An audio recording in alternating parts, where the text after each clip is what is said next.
Sana all. Ang senior high school student, manog 18 anyos na.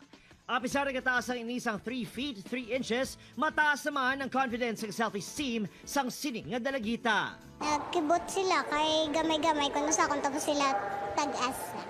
Wala man problema kung gamay ka, kung may kaya ka man, kung anong ilay mahimo, kaya mo na ipakita mo. Halin sa ebolutuan sa banwasang Ibi Magalona, outstanding student leader na, multi-awarded pa si Jasmine. Subong nga grade 11 na ini sa Colegio San Agustin Bacolod, ginasulong sini ang body positivity kang insakto nga body image sa magkaangay nga pamatanon. Hindi sila magpa-apekto sa mga bashers, mga sunlog-sunlog, kaya hindi man natuod.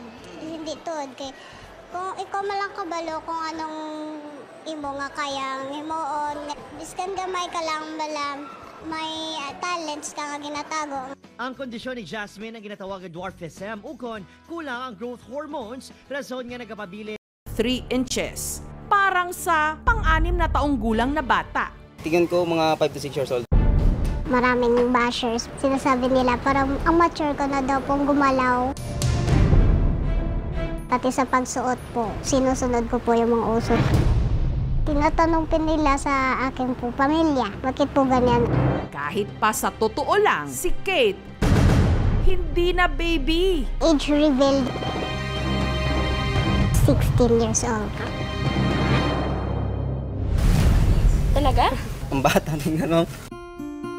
Malusog at bouncing baby girl nung ipinanganak daw si Kate. Mga 6 pounds siguro. Pero pagtuntong niya ng grade school,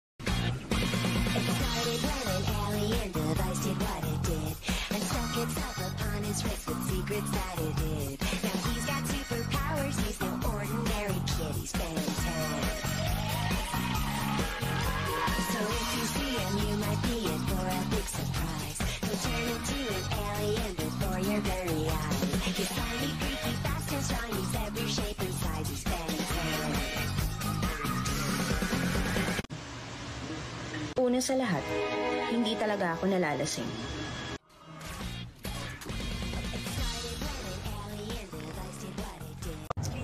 Sana ako na lang yun.